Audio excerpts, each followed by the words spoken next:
Assalamualaikum warahmatullahi wabarakatuh. Halo, apa kabar anak soleh dan solehah pada kali ini? Alhamdulillah, semoga selalu dalam keadaan sehat dan selalu dalam lindungan Allah Subhanahu wa Ta'ala. Amin, amin, ya Rabbal 'Alamin. Nah, sebelum kita memasuki pelajaran, marilah kita buka dengan membaca doa sebelum belajar. A'udzu billahi minasy syaithanir rajim. Bismillahirrahmanirrahim. Raditu billahi rabbah wa bil islami dina wa bi Muhammadin nabiyyan wa rasulah. Rabbi zidni ilma warzuqni fahma. Amin amin ya rabbal alamin. Nah, kali ini kita melanjutkan materi yang kemarin, yaitu tentang pelajaran 10 perilaku terpuji. Nah, selanjutnya yaitu tentang hormat dan patuh. Hormat dan patuh merupakan salah satu perilaku terpuji.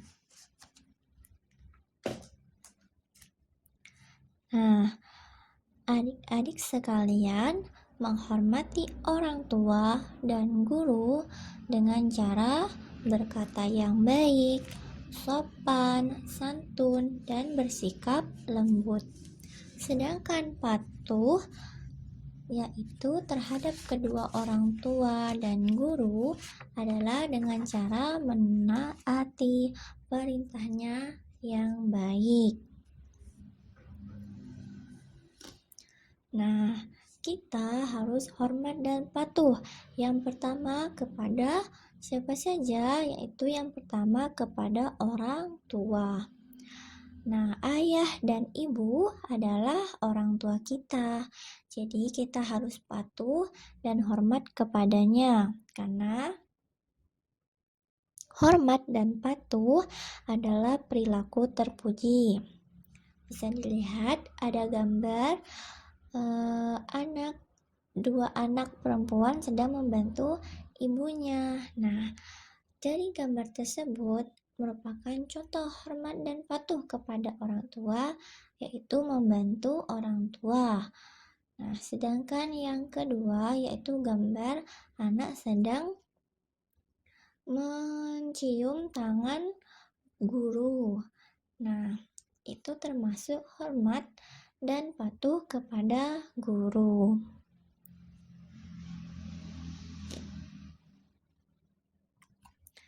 Bagaimana cara hormat dan patuh terhadap orang tua?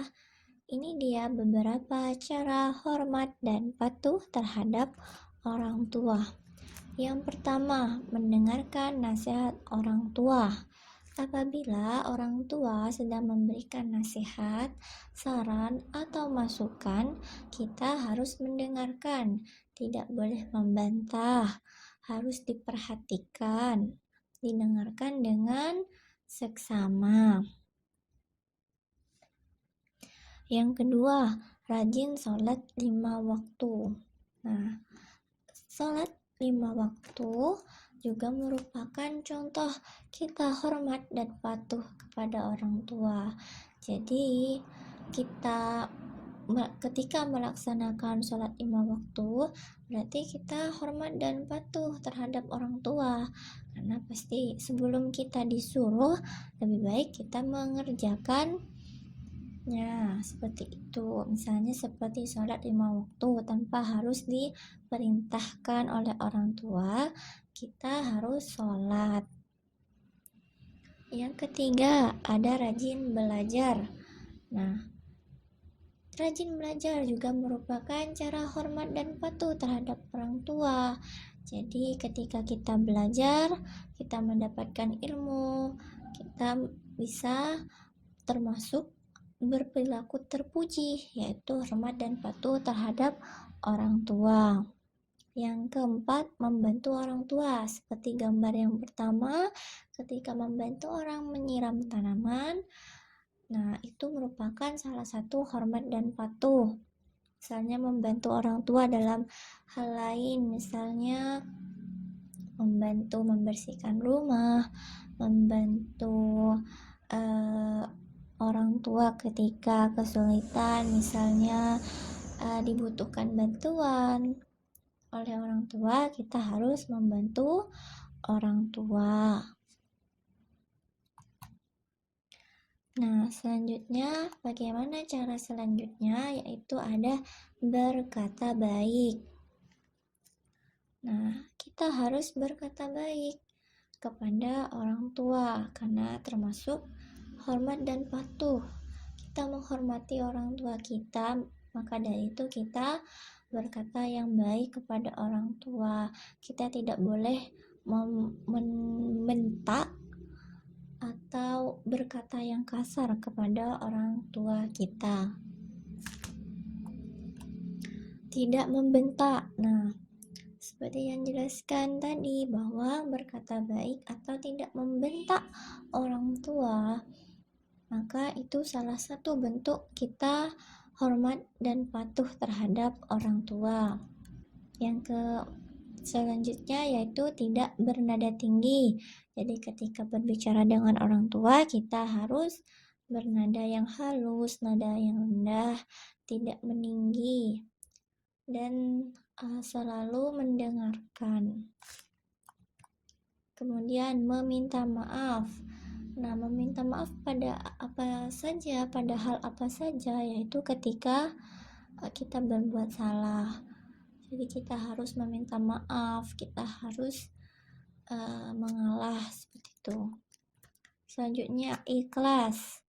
Nah, ikhlas termasuk juga dalam hormat dan patuh. Ketika disuruh mengerjakan sesuatu, kita harus dengan hati yang ikhlas. Seperti itu, agar kita bisa melaksanakan perilaku terpuji, yaitu hormat dan patuh. Selanjutnya, mendoakan. Tidak lupa kita mendoakan kedua orang tua kita, karena itu termasuk bentuk hormat dan patuh dan bentuk rasa sayang kita kepada orang tua kita. Nah, cara-cara tersebut tidak hanya berlaku untuk orang tua, tetapi juga kepada guru-guru kita. Jadi, bentuk hormat dan patuh kepada guru juga bisa dalam berkata baik, tidak membentak. Bagaimana seorang siswa berkata yang baik dan tidak membentak gurunya atau tidak bernada tinggi, seperti mengucapkan permisi, mengucapkan salam kepada guru, kemudian meminta izin apabila keluar kelas. Itu termasuk bentuk hormat dan patuh kita kepada guru kita. Kemudian meminta maaf apabila kita melakukan kesalahan. Kemudian ikhlas ketika diperintahkan oleh guru untuk melakukan sesuatu, kita harus ikhlas mengerjakannya.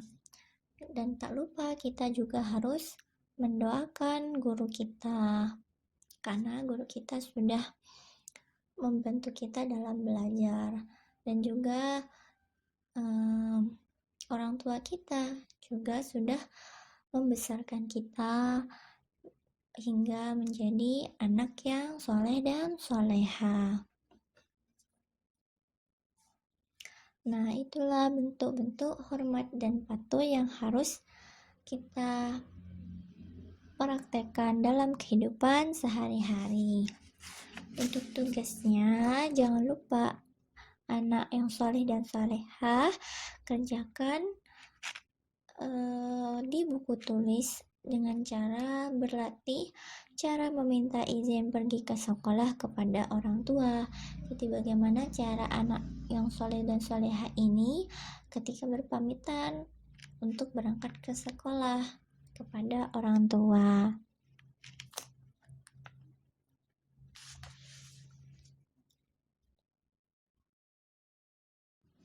Alhamdulillah, kita sudah selesai belajar pada kali ini.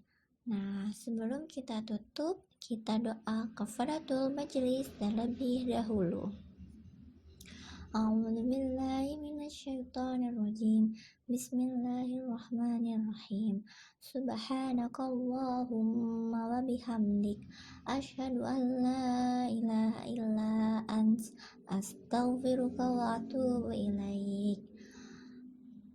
Bismillahi tawakkaltu 'alallah. La haula wala quwwata illa billahil aliyyil azim. Terima kasih, semoga bermanfaat. Jangan lupa di like, subscribe, dan di share ya. Terima kasih anak soleh dan solihah. Wassalamualaikum warahmatullahi wabarakatuh.